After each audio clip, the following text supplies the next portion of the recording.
Maing hapon. Abot na meron sa orasan na. Alas 3. Tagal-tagal din ang biyahe galing Malabon. Pasok tayo. Ito na yung bahay namin. Tara.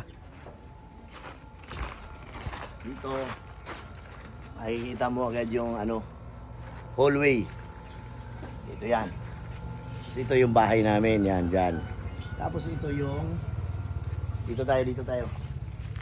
Dito yung para pagka may umarkila, mayroon tayong limang pinto.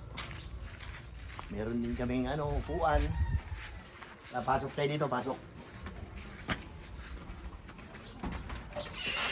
Dito, good for kahit 6, pwede.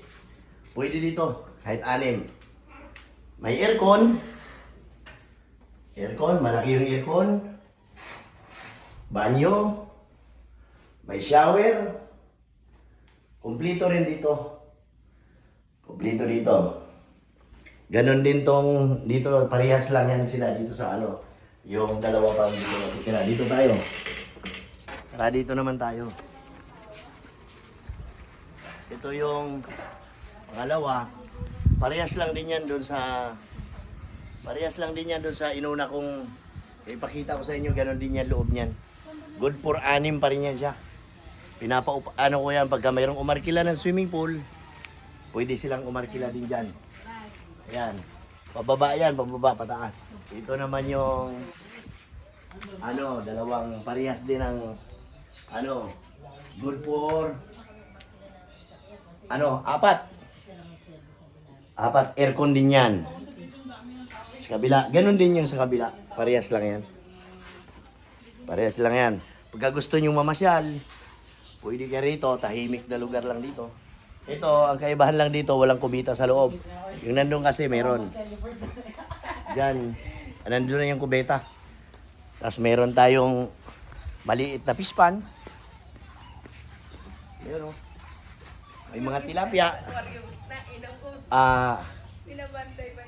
Binibenta ko rin yan. Pagka gusto nyong mamansing, pwede dyan. Dito naman.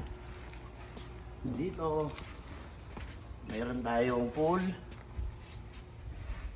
Yan. Pagka umarkila kayo dito, pwede. Kasama na yung pool niyan. Meron tayong videokehan. Videokehan, malaki. Ayan. Ito videokehan. Ayan, Ayan, kumpleto yan. Nang pwede kayong kumanta dyan. Magaganda busis nyo dyan pag dyan kayo kumanta. Mayroon din tayong bilyaran. Ayan, bilyaran para habang patagay-tagay kayo, pwede kayo dito. Dito naman, mayroon tayong pambata. Pambata na yung mga 3 years old na mga bata, pwede. Akit kayo dito. Para Ayan, hindi kayo gaanong may initan dahil mayroon naman siyang bubong. Dito kahit 20 kayo katao, pwede mo dire. Isang 20 pa mo, sa usa ka, 1 lang, 20 kasyang-kasya. Dalawa lang to, ito isa. Ayan. Dito naman tayo sa bahay. Dito may basketbulan tayo. Ginagawa pa yung pader. Pero malapit na matapos yan. Pinapagawa pa namin yung pader para hindi yung talsik ng bula, hindi pupunta sa kapitbahay. Dito may mga halaman. Ayan Dito ikot muna tayo dito.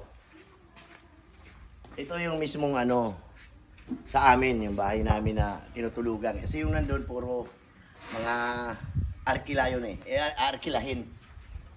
Dito, ay, may mga halaman doon, sari-sari. Ayan, ito yung terrace namin. Ayan, pasok muna tayo. Tingnan natin dito. Ito, bahay namin. Ayan, meron kami mga bantay dito. Ayan lalaki. Tapos, ito kwarto namin. Ito, nandito pala asawa ko. Ayan Ayan. Shy type si mama. Dito, kwarto naman ng ni Axel. Ayun, oh. Yan. Dito tayo. CR, andito. Ito naman, kusina. Kusina namin. Maraming prutas, dalawa, oh. Aso matigas. Di kayong kainin. Ayan, oh. Ayan, yan lang. Dito, sa loob. Pag nandito kami sa Tarlac, dito kami, ito ang pinupuntahan namin dito. Basta marami kaming alaga dito. May mga, mga deer. Ayan, oh. Dami. Ayan, oh. Meron pang Dinosaur. dinosaur. Ayan, oh. Ito mga bantay namin. Ito mga nakakulong to kasi mga maiilap. Ayan, oh. Dito tayo. Tayo, ha? Dito. Hindi ka. Ito yung mga halaman. Ito, tinamad mamulaklak kaya wala pa. Ayan. Meron din kami yung ano ba tawag ditong kahoy na to? African, talisay. Ito, paitlogan ng ibon to. Ayan. Halaman, kaso medyo pero maganda pa rin. Dito tayo, balik na tayo. Ano rin kasi, balik tayo sa hallway. Ayan, pagka gusto nyo pumunta rito, welcome dito. Welcome kayong lahat, bisag kinsa. Yan eh. Kini mo yung 200 din. Nakapunta yung tree house. Oo. Nata, pwede tadya. Pwede kuan dia pahinga kay kuan kay dia ka na ng kusog kay ang hangin. Okay na. Abangan nyo yung video ko uli bukas. Upload ko bukas. Sa kami. Norte kami ngayon, at Tarlac. Bukas, naman kami. Quezon Province. South naman tayo bukas. Okay na.